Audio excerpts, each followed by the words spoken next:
Anyway, we are moving into our main event. I just want to prep this a little bit, and I just want to think of 22 years ago, this month.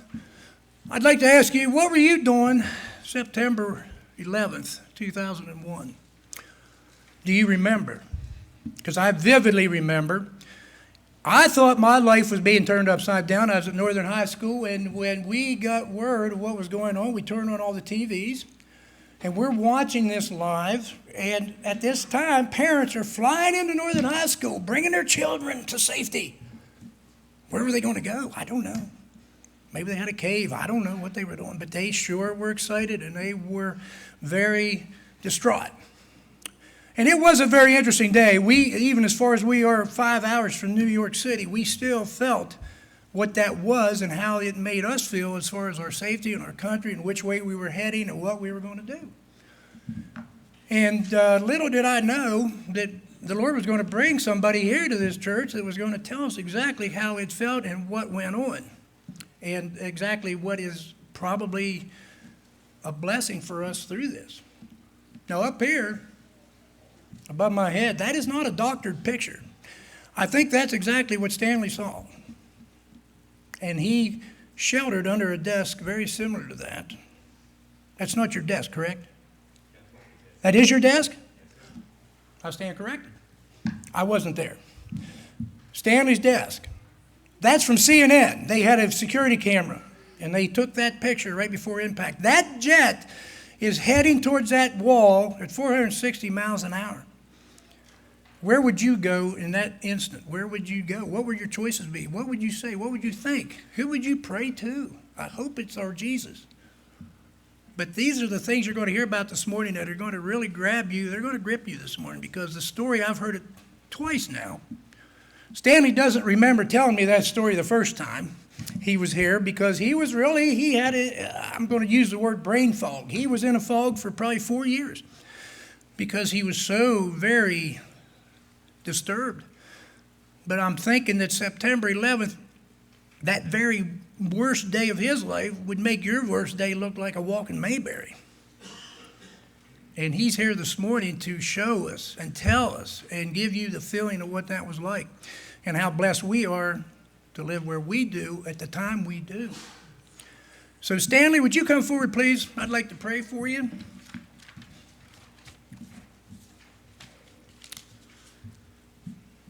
Back in 2004, I took Stanley to the airport after he had given a talk to some people when Donna was working in Salem.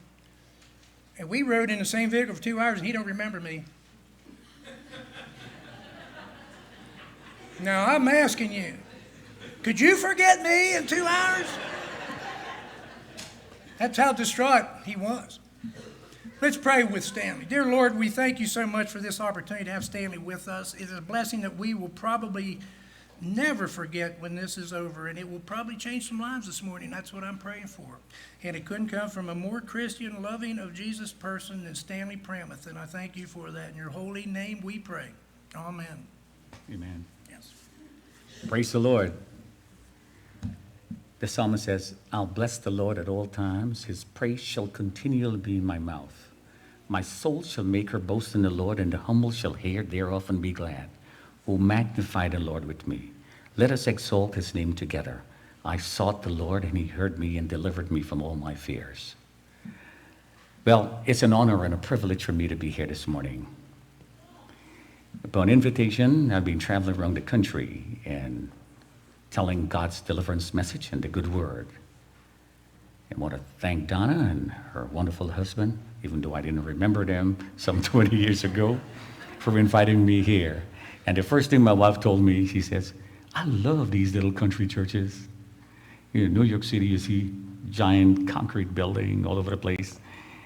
But I love these little country churches myself. So upon invitations, I've been traveling around. So for the past 22 years, I've been doing that, never stopped. I consider myself the 10th leper. You see, the Lord is passing through, and 10 lepers jump in front of him and help me, help me, help me. And all of them were cleansed, but 9 of them ran away, and just one stopped. One of these lepers stopped. I said, thank you, Master. Just one. So I want to be remembered as that 10th leper. Amen? Well, praise the Lord. I want to take you back to that infamous day, that day when I never thought I will see the light of another day. I'll never see back my wife and our kids. I want to take you back to that day some 22 years ago, when all hell broke loose. And we heard that cliche, that proverbial phrase many, many times, and we take it for granted. But if you're ever in a war zone, if you're ever in a strike zone, if you're ever in a kill zone, you would understand exactly what I'm talking about. Where everybody dies and you alone live. Like Jeremiah, you stood and saw all the children of Israel taking away to captivity in Babylon. He stood there and he sat there and he watched this whole story. So I'm here to tell you that story of what exactly happened. To the children, it's a wonderful history lesson. To the older folks here, it's a lesson we would never forget. Because right after 9/11, what happens, all the churches were packed and crammed, and 2 months after that, we forgot. We forgot the Lord, what he did for us, how he reached down in his mercies and saved every one of us. So, let me take you back to that infamous day, September 11. Wonderful Tuesday. Bright, nice, sunny. We live outside of the borough of Queens. So this is New York City. One of the boroughs is Queens. Outside of the borough of Queens is this place called Long Island. So we lived in this little town, Elmont. And we had this little house, 2 bedrooms, 1 bathroom. And we were blessed with 2 daughters, Stephanie and Caitlin. So Jennifer, Stephanie, Caitlin. And the point I'm trying to make, men, is when you have 1 bathroom and you have 3 girls in the house, you're in trouble. I mean, huge trouble.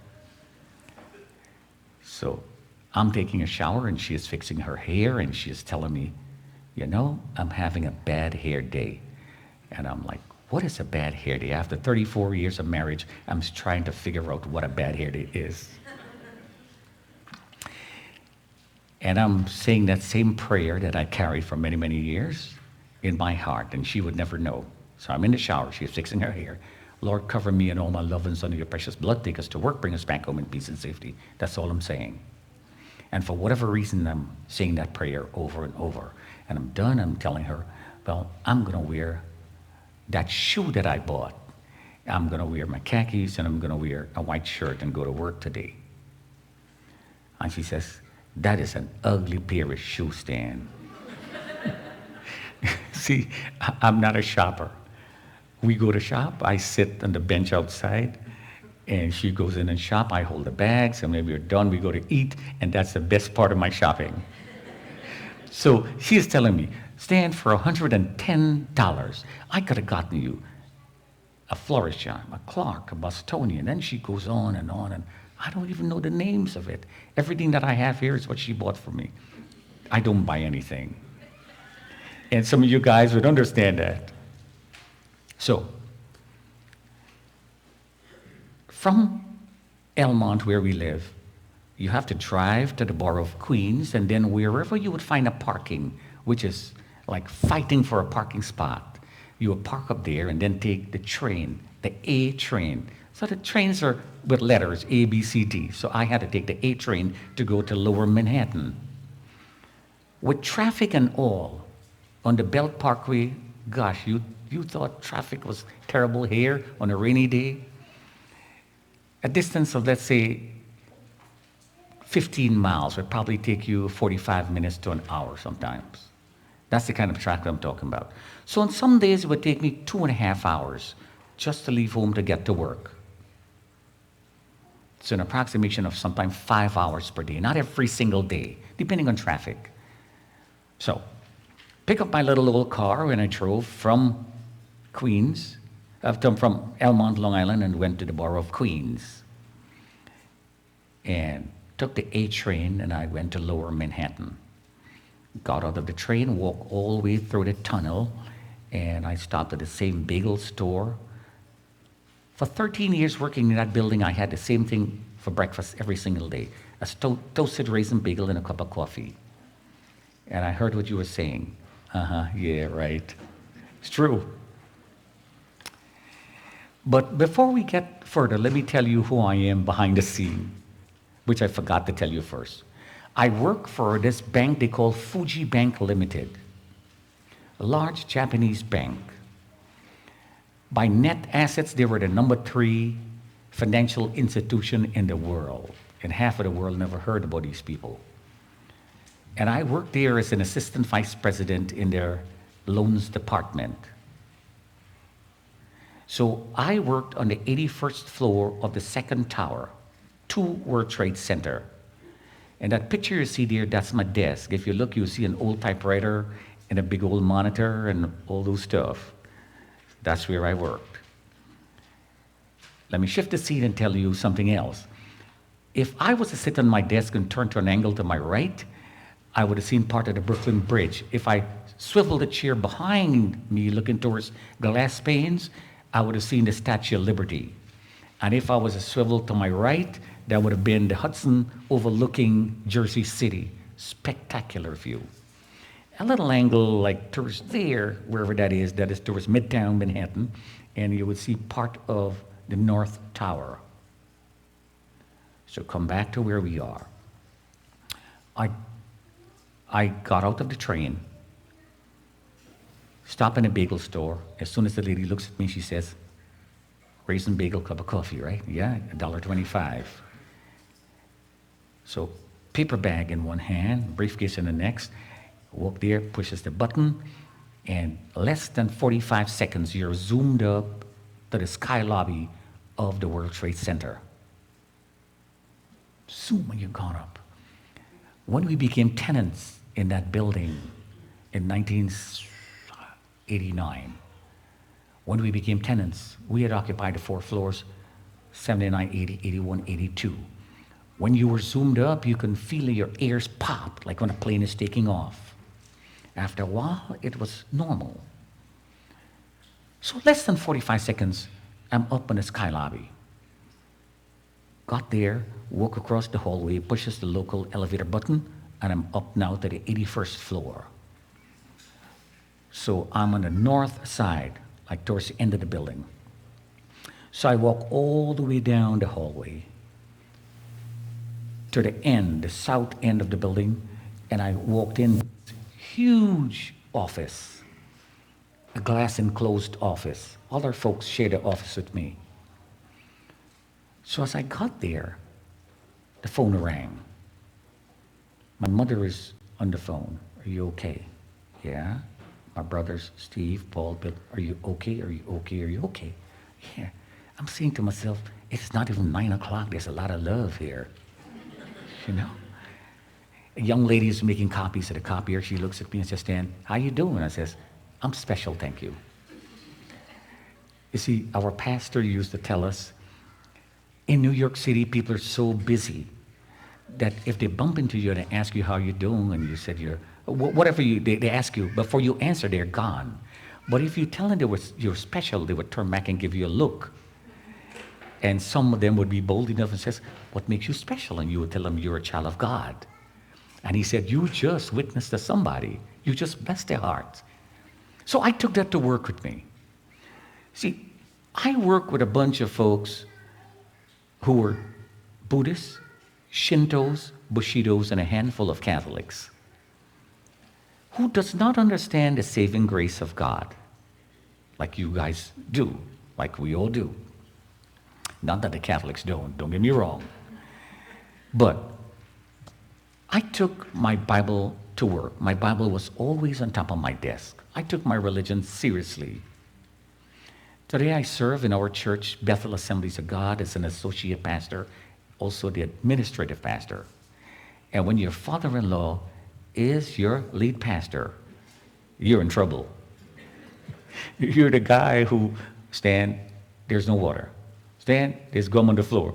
What happened to the window, Stan? You didn't close it. You didn't take off the AC." So I have no choice in the matter. Got married to the pastor's daughter.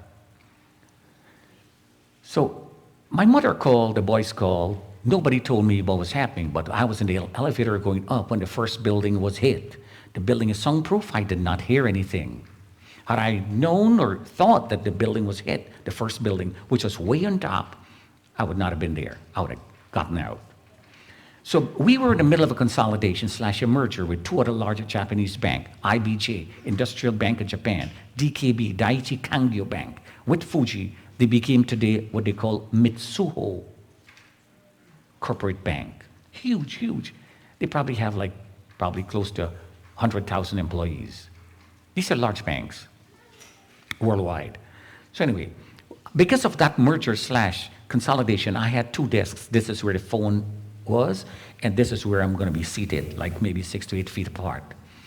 So I'm walking towards the desk after I hung up the phone for my mother and the boys. I'm walking towards the desk, and I happen to see some chunks of fireball falling from the sky. So I walk closer up to the ledge, and I'm looking up because the first building was hit way on top. So as I'm looking, I can see all this. I call up to the young lady, Delise, come, take a look, tell me what's going on. So we're both watching now. And she says, oh my God, Stan, I'm scared. So I says, hold on. So I walk back to the desk. I'm dialing my boss's number, Peter Del Grasso. He was my boss. Pete-san, pick up. San in Japanese is Mr. Issa. Pete-san, pick up. No response. I'm calling his boss, Bob Militaglio. Bobby, pick up. No response. The least we got to get out of here. So we ran out of the office, down the hallway, to the local elevator, punches the button, went back to the sky lobby of the 78th floor. So there I am. Delise and I were standing up with other people from our offices from the 79th to the 82nd floor. Multiple elevators, crowded lobby, everybody is there. Not a word is said. Not a word is said. Everybody just standing up, waiting. And the doors opened right in front of me. And I stepped right in that elevator. Stepped in. The door closed. And we're down at the lobby level again. The doors opened right in front of me. And I stepped out. And the security guard looked at me and says, where are you going? I said, I'm going home. I saw fireballs coming down from the first building. He says, no, your building is safe, it's secure, go back to your office. And you can hear the whoop whoop sound. You can hear the intercom system. Your building is safe, it's secure, go back to your office. That's all you can hear. And I just stopped there. Like, you're frozen, you don't know what to do. Go back to your office. Your building is safe and secured. I had the privilege of being in a security council meeting, and I asked a question to the Secret Service. I said, is it possible that these security guards were paid off to send everybody up so that they can cause more casualty? And the people looked at me and said, Stan, you may have something there, but we will never be able to verify that. We don't know. Because everybody died. So I'm standing up, and then the young lady reaches out and says, Stan, I'm scared, I want to go home. I said, well, take the rest of the day off. And you can hear inside the elevator, Stan, how can you do this? We have here an operation to run. Says, no. She's going home. I'm running the operation. I never spoke to my bosses like that, but it felt good. And she walked away. And as she's walking away, she's turning back, looking at me. You sure? Cool. As if in her mind, oh my gosh, I'm going to get this poor man into trouble. And the door is trying to close. And Jack Andriacchio is leaning against one side of the door, preventing it from closing. And Manny Gomez is leaning on the other side of the door. And you can hear the sounds from the elevator. Come on, Stan. You're not scared to go back up. You're a big guy. Stan, the man. We have an operation here to run. What are you doing? And I'm still standing up, not going in that elevator. Now I want you to ask yourself, if you were in my position, what would you have done? Would you have gone back in that elevator? I don't know. The door's trying to close. They're holding on. Come on, Stan. We don't have all day.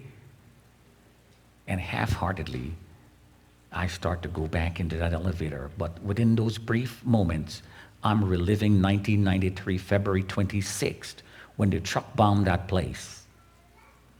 I don't know if you remembered, but 1,200 pounds of explosive in a white pickup truck. The guy drove, parked in under the North Tower, the first building, One World Trade, walks away, presses the remote control, boom, and the bomb exploded. Was not big enough to take the building out. But I remember that day because my supervisor at the time ordered Chinese food from Chinatown, and we were sitting across the table from each other on the 79th floor of the North Tower. And I remember she ordered pork chops and Chinese cabbage and rice, and they put a hard-boiled egg right in the middle. I remember that. And we were having light lunch, and the bomb exploded, and within seconds, the smoke rose from the basement level through the vents, and it got so dark. The lights flickered, the building shook, and the place went dark. And she starts to scream, "Stan, how can you sit at a time like this and eat?" Well, if I'm going to go to the Lord today, Sophia, I'm going to go with a full stomach.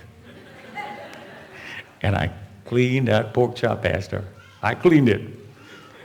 And she's screaming, "We're going to die, we're going to die, we're going to die." No, you're not going to die, you're in shock. Now, let me tell you what you learn in school, what you hear, and what you do in times of emergency. I was a fire warden for my floor. And we were told you drop, roll, and in the event there's a smoke, and you go lower, lower, down. You heard that before? What do you think these people did? They sent us higher, higher, higher floors. So we are now on the 84th floor. I remember I had an accordion folder with all the payment orders. And we were a corporate bank, not a savings and loan. So these were payments that need to go out, 200 million, $500,000, 50 million. We got to send these monies out. So I grabbed that accordion folder because if we don't, we're going to pay a large fee. And I just ran up, and Sophia ran behind me, and we went 81st floor.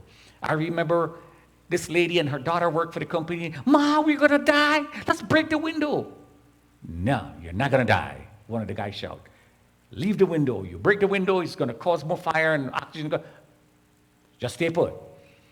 And my wife thought I died that day because I got home 2 o'clock the next morning. We didn't have cell phones in 1993.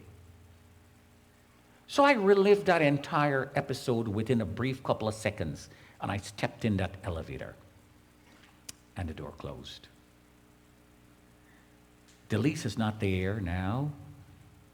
18 other people and myself, we are in that elevator. And I still remember the look of all these faces, of all these people, looking at me. Never thought that I would never see them again. I would never see them. I still remember Alicia Levin looking at me, smiling.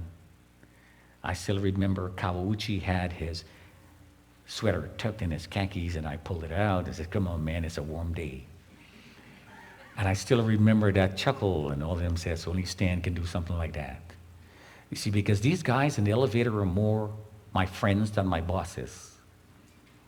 Up to that point, I worked 13 years in that building. We're zoomed up, not a word is said, and we're back on the sky lobby at the 78th floor. Got out, one man got out in front of me. We pushed the button on the 81st floor, the local elevator, and we zoom back up, and the man walks into the men's room. Well, let me tell you something about this man. I didn't know him much, because just a couple of weeks ago we hired him. We took compassion on his family because he was out of a job, and we hired him as a consultant. And he forgot his laptop, so he came back in the elevator to go get him. And I never saw that man again. And I suffered with that survivor guilt for many, many years, asking myself, "Lord, why me of all these good men and women? If going to work to provide for your family means doing something them wrong, well, then we are all guilty." What do you tell that wife and those children, when they called you and said, did you see my dad? Yeah. Where was he? He went in the men's room. Didn't see him again. And I lived with that survival guilt. And I asked myself, Stan, why? Until I stopped one day and says, why not you? Why not you? And I walked all the way down and I went back into that office. And the phone is ringing again. Picked up the phone. Stan, get out. Get out for what? Stan, we don't have time. We don't have time for what? Stan, please go. There's a young lady from Chicago, one of our rep offices. Her name was Chicago Kurihara. She's calling me to tell me she visited me just 2 weeks ago, got me a box of candies, and she knew exactly where I worked, and she knew at this point that it was a terrorist attack. She's watching TV at home. Stan, we don't have time. So I have the phone in my hand standing up, not looking in any particular direction. And I just happened to look towards the direction of the Statue of Liberty. What I saw was a giant gray plane with a number 175 on the wing and the side, United Airways. And the plane is bearing down on me, eye level, eye contact. You see, when you work on the 81st floor, when you look down, all the cars and trucks and buses, they look like little matchboxes. Planes flew at the same altitude. We were told when we became tenants of the 81st floor, 79 to the 81st, that if you drop a penny from the observation deck, it would have the same effect as shooting 38 at point blank range. So you're way on top there. The air pressure is great. And planes would flew by on a given day, half a mile outside the building. What do you do? On a normal day, you see the planes flew by and they're gone. This plane is coming towards you. And in my head, the closest couple thousands feet away, the plane starts to tilt. And I'm kind of mesmerized, I'm hypnotized, I'm transfixed, I'm looking like this, don't know what to do. And all I remember, I scream and says, Lord, I can't do anything, you take over. And I don't know, if you beat me over the head today, I would still not know why I said what I said. I can't do this, you take over. I dropped the phone and I screamed and I dove under the desk. And that's the last thing the young lady from Chicago heard. And she thought I died. Fast forward that story with her, she went into shock and she couldn't go back to work. All she heard was that scream. And the biggest boom you ever heard in your entire life, that thunderous sound, the plane slammed into the building. It came and tilted, like you see in the picture there, and the plane crashed into the building. That's a security camera captured that event just before impact. Compliments of the British Broadcasting Corporation. They sent a complimentary copy of that for me. But every other news and other people picked it up, CNN and MSNBC. I was interviewed from every major network around the world. But that's besides the point. Upon impact, my ear just popped. It looks like a giant wrecking ball came and ripped the entire office apart. Every wall was flattened. Every piece of furniture was mangled. It looked like somebody took a giant bag of cement and just threw it in the air. You can't breathe. And a large chunk of the plane was stuck in the office doorway next to that window right there, like maybe 20, 25 feet away. And the floor over me collapsed. And it's hovering like this, right over the desk. My Bible was on top of that desk. The only desk that stood firm was the desk that I'm hiding under. What is that chance? What is that chance? And the air pressure was so great you can hear it sucking all the paper and everything out. And I start to scream. And in my head, why are these people so heartless here to leave me to die? Not realizing that every person who was on those 4 floors at the time was gone. Couldn't find even a piece of clothing and not even the bones. Don't know. They were as if they were here and they were not here. And I started to scream. Lord, please send somebody, anybody to help me. I don't want to die. And I'm pushing the debris, 111, stuck my head, realizing if I hit that floor, that steel structure would collapse. I'm going to get crushed. I'm going to die. So I'm screaming. And that exact moment, somebody at the end of the floor, one floor was like a 1 acre square, had a flashlight and was shining all around the head. And I'm watching all these cables that hung from the ceiling that was short-circuiting because the sprinkler system came on. I'm going to get electrocuted. I'm going to get sucked out by the air pressure. I'm going to get burned by all these flames behind me, or I'm going to get crushed by that floor. Wait for me, please, don't leave me to die. And I crawled the entire length of the loans department through the lounge, in the computer room, in the communication room, a comparable of 1 acre. And I got to that one wall that separated me from total freedom, the stairwell. You see, where the plane, the large chunk of the plane was, there was a stairwell right there that I could have used, but that was impassable. So I had to go over that wall, that one wall that stood firm, where that man had the flashlight shining in, to safety. So as I got closer to that wall, I can hear faint, and the person saying, bang on the wall, I'll know where you are. Banging on the wall, the man says, I can hear you, now climb over.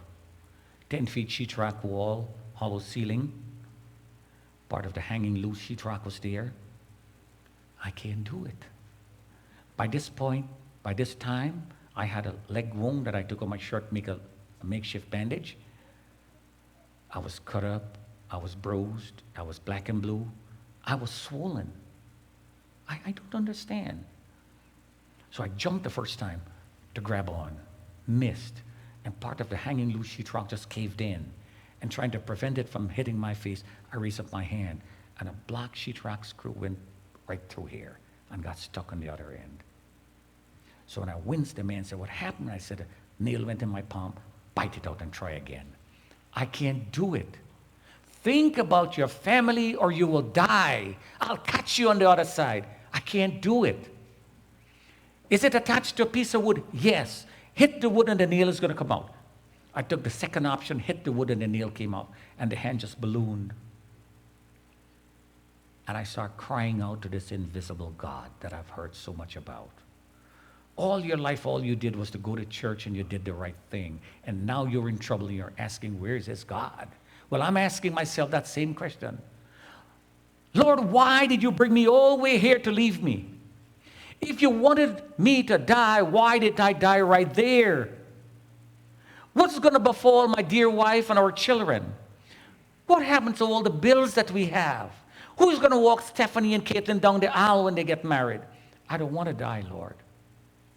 I don't want to die. And I'm crying out. And this man behind the wall is hearing what I'm saying, and he thought I was crazy because that's what he told me on CBS on one of the interviews. Stan, I really thought you were crazy. And he said I was asking him if he was saved, if he was born again. And he wants to know, why would you ask somebody a question like this at a time like that? And I don't even remember.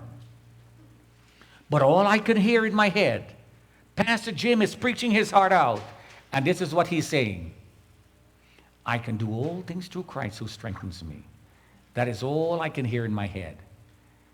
And the man behind the wall can't hear me saying anything smart in his head, so he think I'm crazy. Stan, climb over, you're going to die. The flames are coming. You're going to die. You're going to get crushed. No. I can't breathe at this point. I know I'm going to die. I can't climb over. But all I remember doing, I made a fist as tightly as I could. I don't know why. And I'm caressing this wall. I don't know why, but I'm caressing this wall. I can't hear you, the guy is saying. You see, he was coming down with a group of 6 other people. And when they reached the 81st floor and I screamed, he stopped to investigate. And the other folks thought something worse was happening. They ran back up. And they made the wrong choice. So every time I tell this man, thank you for saving me. He says, no, thank you. Had you not screamed, I would have made the choice to go back up, and I would have died.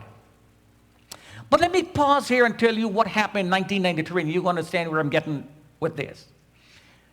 After the truck bombed the place in 1993, they wanted to airlift us off the roof of the building. But it was a winter day, and it was windy, and they figured the wind was going to blow us off.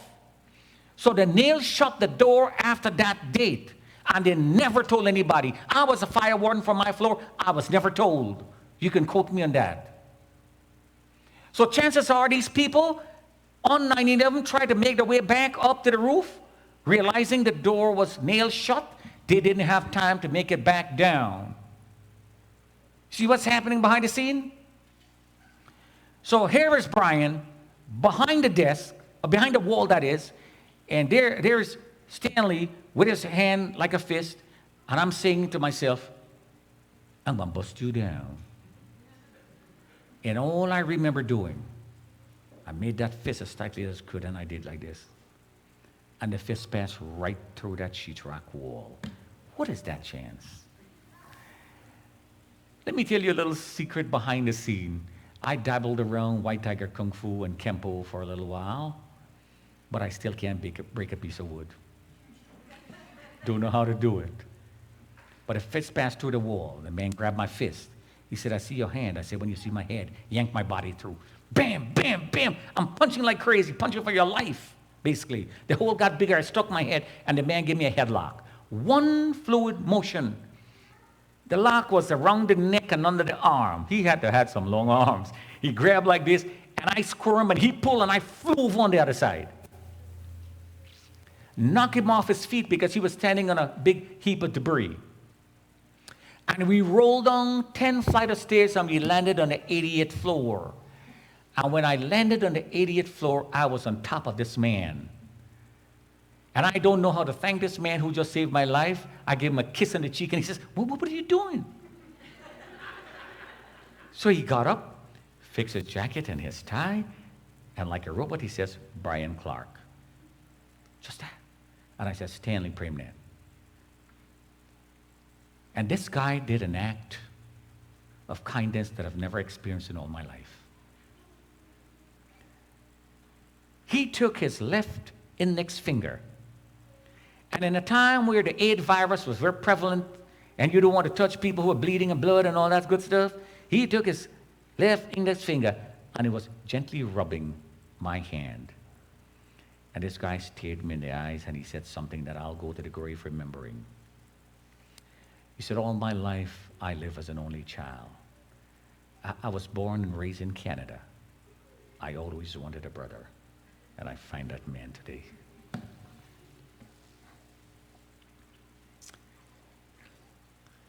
And that good old Irish man put his hand around my shoulder, and he took his left palm that was bleeding, and he did like this. From today, you're my blood brother. Come on, buddy, let's go home. And we started that long journey home. You had to walk 10 flights of stairs, turn on a little landing, 10 flights of stairs, then you cover one floor. We got 80 floors to go. And you can see the water just cascading down the stairwell, and that lucky shoe was giving me all the traction. Today, that shoe is in a shoebox with the word deliverance written all around it. And she asked me one day, why? I said, if ever I get cold for the Lord, I want you to go. Open that box and show me where I was and what the Lord did for me. Because that was my Passover. Even today, the Jews remember the Passover. That was the day I thought I would die, and the Lord intervened and reached down in his mercies and pulled me out of that furnace. You can see through the cracks in the wall, the flames are just licking up the office space. And I'm cautioning, and I'm kind of hurrying. At the same time, I'm hobbling down because Brian had his left hand around my shoulder. I'm holding on to the right rail, and I'm hobbling down. And I'm telling him, it is going. He said, Stan, what is going? What is he burning there is all draperies and cosmetic and paper by profession. I'm an engineer, steel loom bend. It is going. That's all I remember saying. It is going. We reached somewhere in the 45th floor. We stopped. I was in the best shape of my life, but I couldn't breathe. I'm breathing hard. And he put his hand against the door, and he says, there's no heat coming out, opens up the door. We walked into somebody's office. He picks up the floor, and he is on the phone with his wife, Diane. And I can hear the conversation. And he is telling Diane, I've got this fella here from Fuji Bank. He's in bad shape, but we're coming home. And while he is saying all that, something caught my attention. The man lying down, broken back, massive head injury, closely shaved head. You could see the blood and the bubbles oozing out from his scalp. And this guy is crying, the same cry over and over and over. All he's saying is, please tell my wife and our baby that I love them. Please tell my wife and our baby that I love them. And an African-American security guard stood by who could have escaped but chose to stay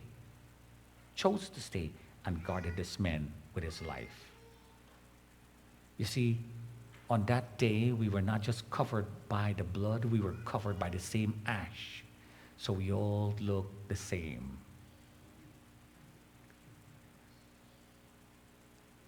And Brian is rerouting is dialing 911, and they're rerouting the calls.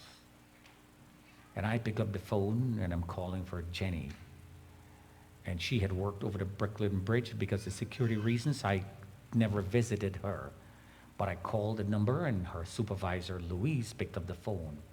And she said, oh my God, Stan, what happened? And I'm telling her part of what happened. I says, if you get in contact with Jenny, you tell her, I'm coming home to you girls. And I ended that conversation there.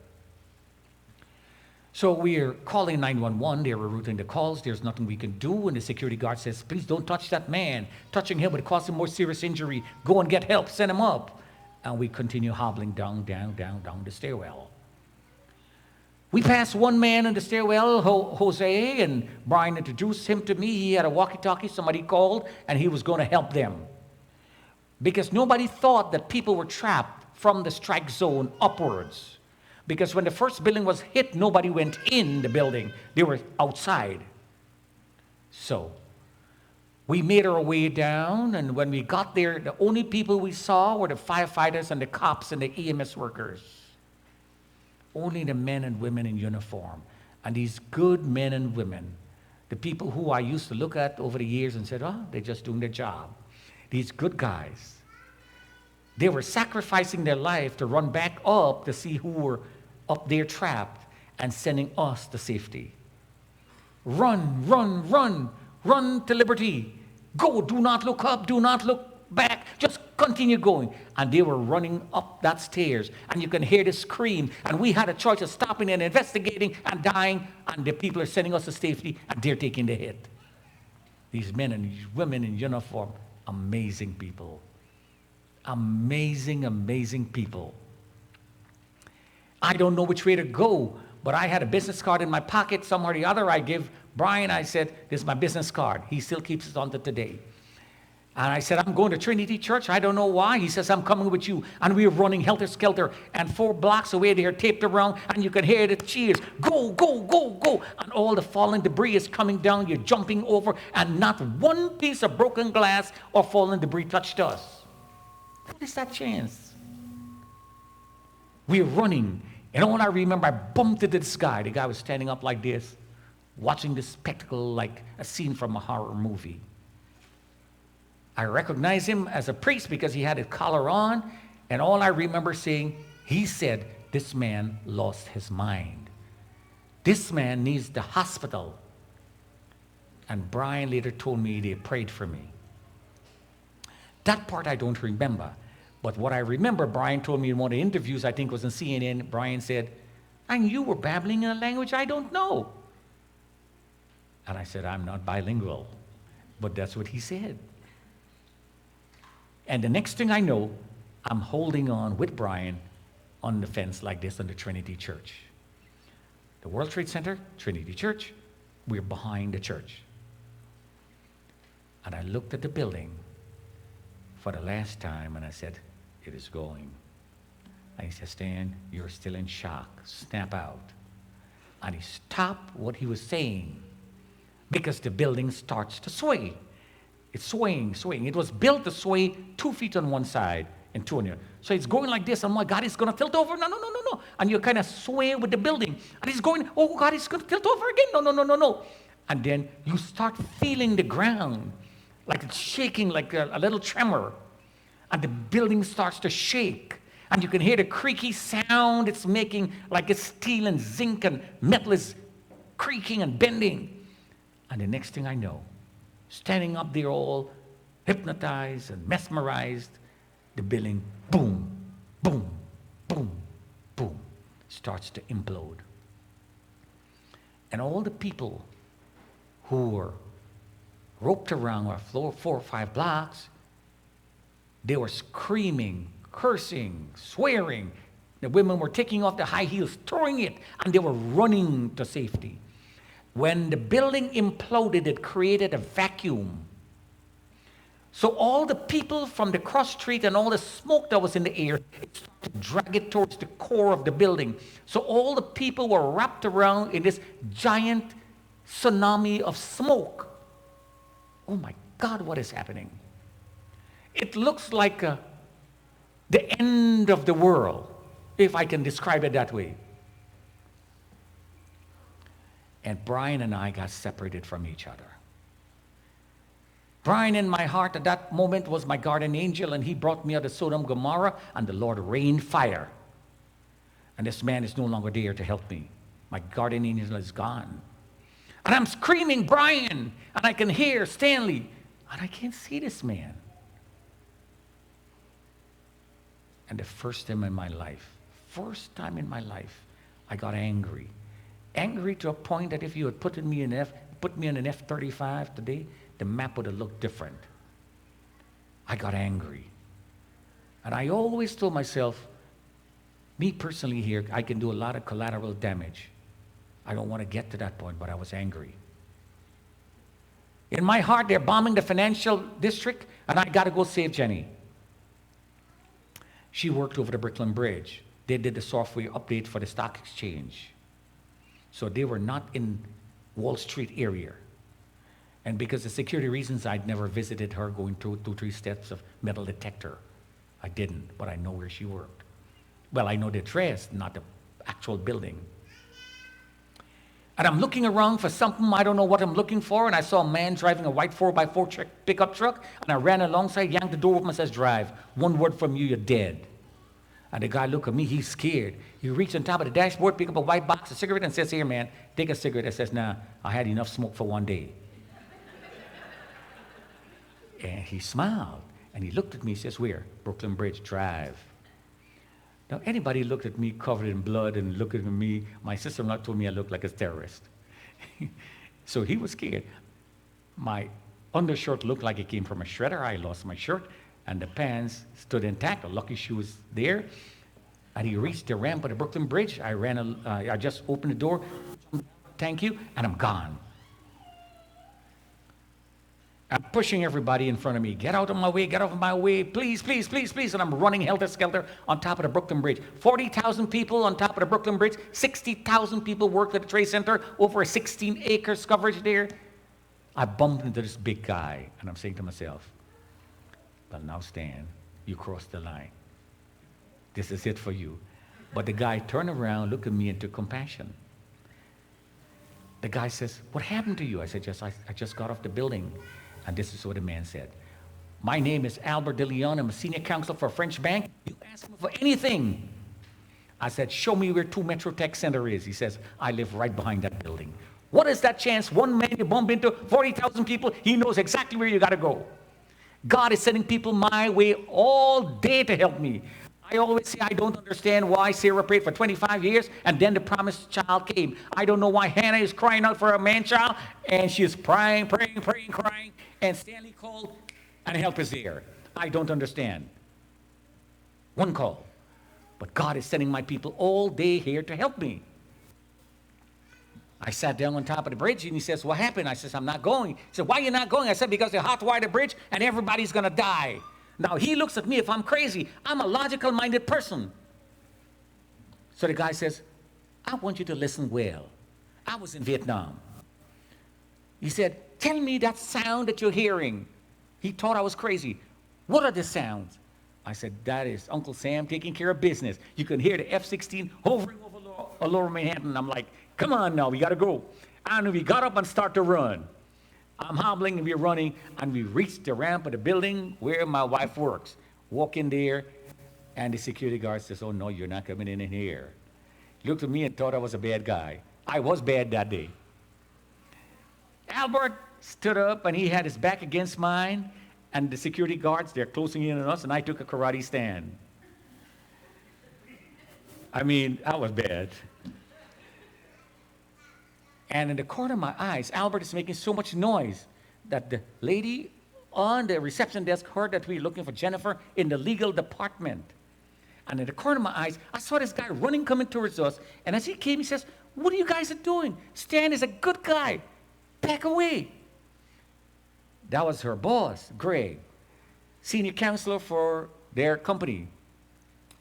Greg said, Stan, we have a general council meeting here. I can't spend much time with you, but told them people there, he says, give this man anything he wants. Make him well. And this guy unbuttoned his white shirt and says, hey, Stan, take my shirt. If this Bible was to be rewritten in modern days, this man would have been the Good Samaritan. Give this man anything he wants, but make him well. And he was gone. And the nurse came and gave me one of her jackets and said, I give back Greg his shirt. The nurse looked at me and said, Stan, we don't have facilities here to take care of you. You need the hospital badly. I says, now. If I can only hear my wife's voice and know that she is okay with the girls, I'll be fine. Give me a phone. She gave me a phone. I'm playing with the numbers. I can't remember our home number.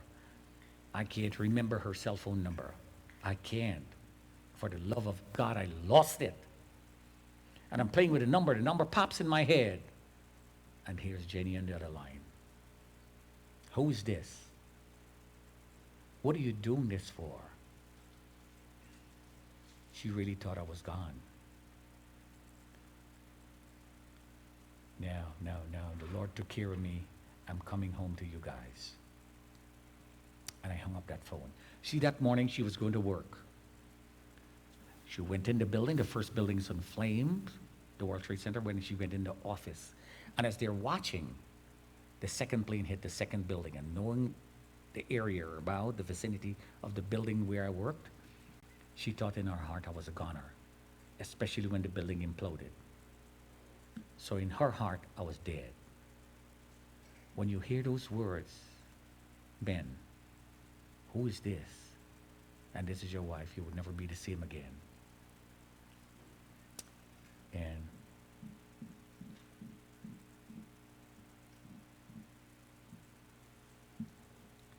I hung up that phone, and the nurse said, I brought a sandwich to work. Bought an apple and a bottle of water. I want you to have this. I says, no. And she starts to cry. Why? I said, well, give me the water. Stuck in my pocket. And she said, I can't send you home with a cab because they shut down the subway system and the parkway. But I'll walk you down to the train station. And I'm like, why would you do that? If they shut it down, why are you going to take me there? So I went with her. It was the A train that was one of the stops. So I got there. We stood up for like 7 minutes. Not a word is said. And I can't explain this, or I can't verbalize this so you can really understand this feeling. You would call it magic. You would call it a miracle. You can call it a coincidence. You can call it an incident. You can call it whatever you want. But all I heard was the sound of an engine of a train pulling in the platform. Now remember, they shut down the system, but a train came. And the doors opened, and I stepped into this train. And as soon as I stepped, the door closed. As in retrospect, as if the train just came for me.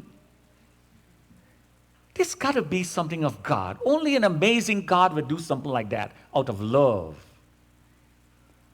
So as the door closed, the train pulls out, and the lady's running alongside the train with her mouth, hands over her mouth like this, as if she can't believe what she's seeing.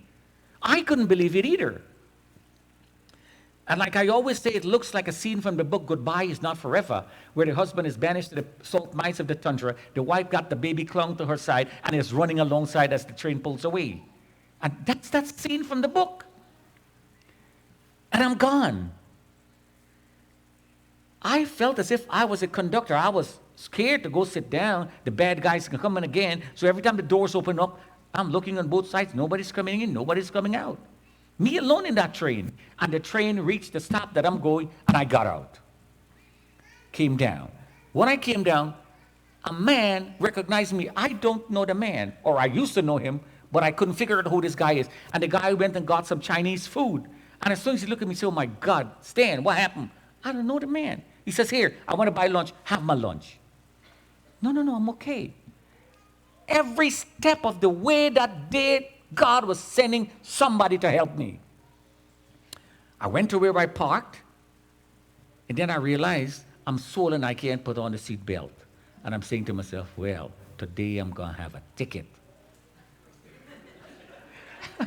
I mean, who would think something like that on a day like that, at a time like that? I tried, I buckled it. And I drove like a robot, and I pulled up in front of the house. We had lost the front door key, so we never used the porch. So you had to walk through from the kitchen door and come. But she's standing there, Jenny's standing there with the two children. Caitlin on the right hand and Stephanie in the left hand, holding on to those two precious children for her life. And as I came out the car, Carolyn and Gigi and Toots and all these people ran and they hugged me. And, "Oh, thank God you're safe, Stan. Give me a hug and a kiss." And I walked up the stairs. And I went to hug my little daughter, Caitlin. And that child starts to scream and is hiding behind my wife's back. "Please don't touch me. You're not my daddy." Child couldn't recognize me. Men, you don't know how that feels when you would hear these words. And I went and I hugged Stephanie, and that child just had a sandwich, and she had a butter knife in her hand, and the child looks at me and says, "Dad, if you didn't come home, I was going to kill myself."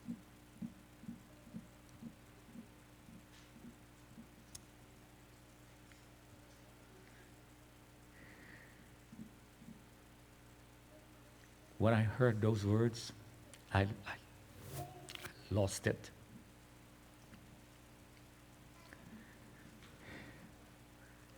I remember hugging Jenny and the two girls and says, "Lord, thank you." Because that morning I went to work with a prayer in my heart. Now it's time for Thanksgiving. Thanking God. And the next thing I know, I'm lying down and the doctor is leaning over me and I can hear every word this man is saying. But my system shut down. I just lost it. And he's telling somebody, this man lost his mind. It may take a day, a month, a week, a year. Eventually he may snap out, but there's no guarantee. He lost it. And I can hear everything this man is saying, and I want to reach up and grab his neck and pop him and says, "I can hear you."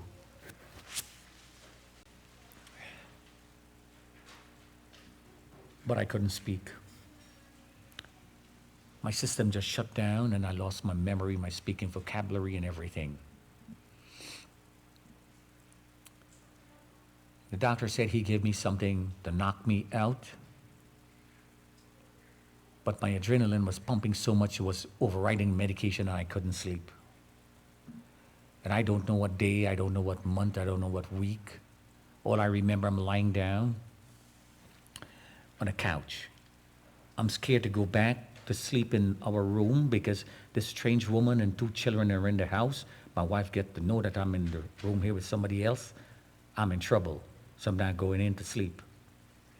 She would leave a sandwich, a bottle of water. She would leave a phone. She would leave a pen and a little notepad in case I remember something to jot it down.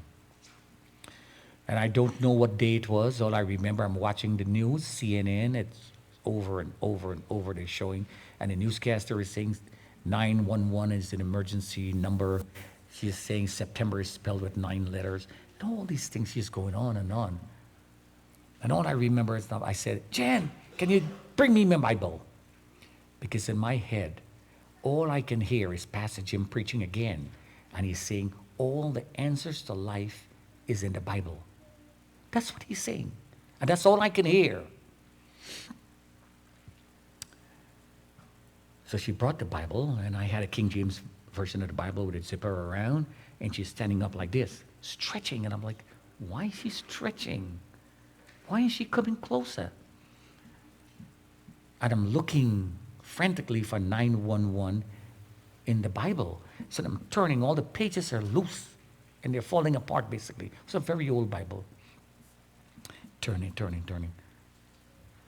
And the page flew out. Psalm 91, verse 1, 911. And I'm reading. He that dwelleth in the secret place of the Most High shall abide under the shadow of the Almighty. Oh my God, this is powerful. I'm saying to myself, I'm reading on.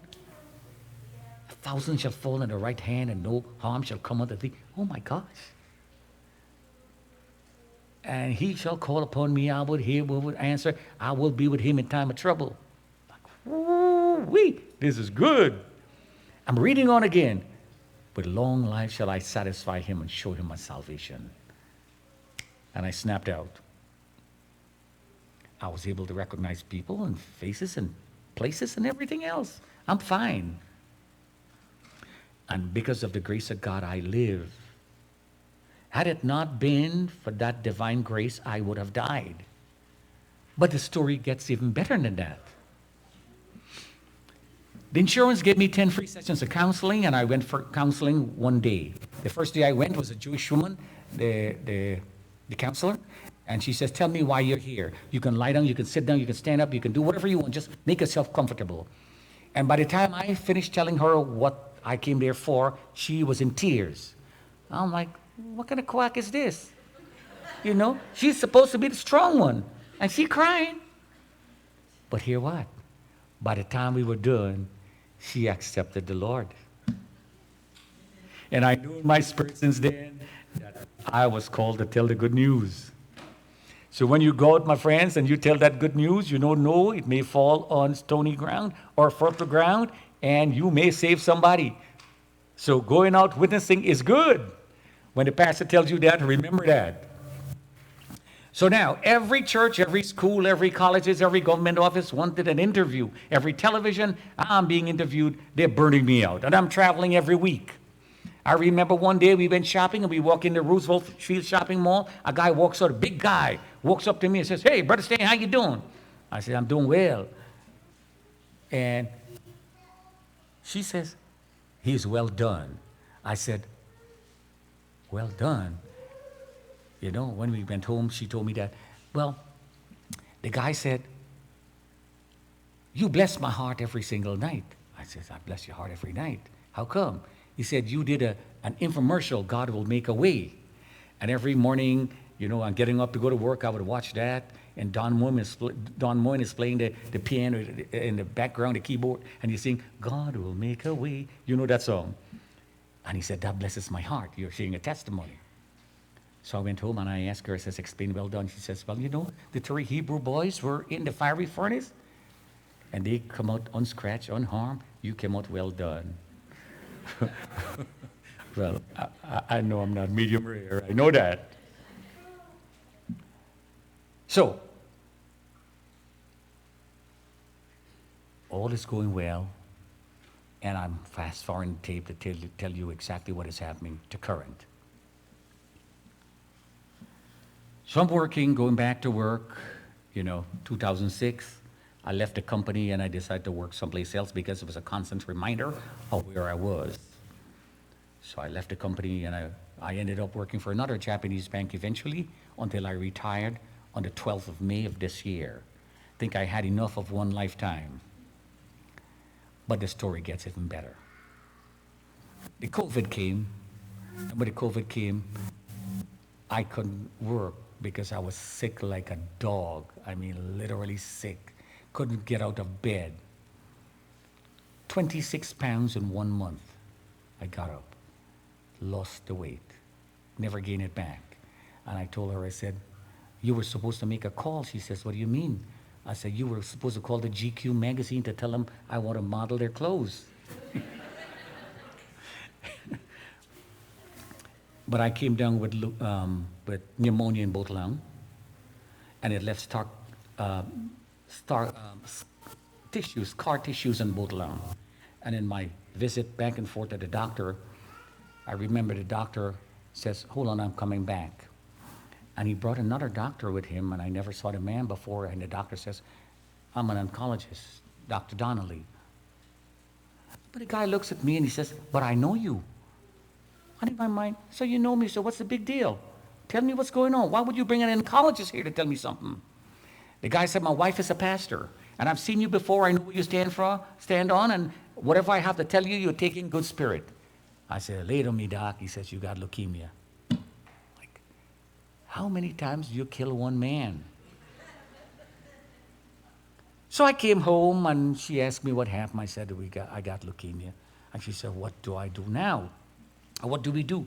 I said, well, you tell a big God of a little problem, and you go and you get second and third opinions.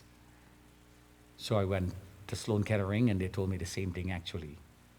But hear the good news. I've never taken a day of chemotherapy, a day of radiation, or transfusion. The same way I was is the same way I am. It is because of grace. But you want to hear the rest of it? It gets even better. A month ago, I went to the doctor. He looks at me and he said, you got skin cancer. So, I want to ask you for help. I need your help. Whenever you go before the Lord, I want you to remember this handsome brown guy, Brother Stan, in your prayers. If you go tell somebody you met Stanley Praimnath, they just say, well, who is Stanley Praimnath? If you said, I met Brother Stan, they know exactly who you're talking about. You just made 1.5 million friends. Remember me in your prayers. And if you never see me back, know that I'm in some place, church, school, colleges, government office, some place around the world, telling people of the grace of God. You going to do that for me?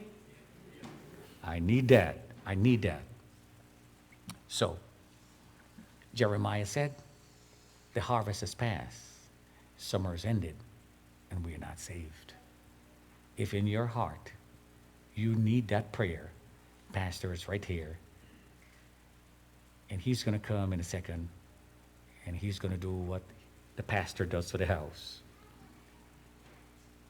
But I want to thank you all for being here. I want to thank you, Donna, and your wonderful husband, who I didn't remember, but I wouldn't forget you now, because from 2002 to 2006, I lost part of my memory, so I couldn't remember. And I want you all to forgive me. Forgive me, please. So, I want to leave you all with God's grace. And I want to say thank you for inviting me and being here, and I thoroughly enjoyed being in this nice little country church that my wife and I love. If ever I come back this way, unannounced, I'll come in and sit way at the back. Amen? Well, praise the Lord. God bless you.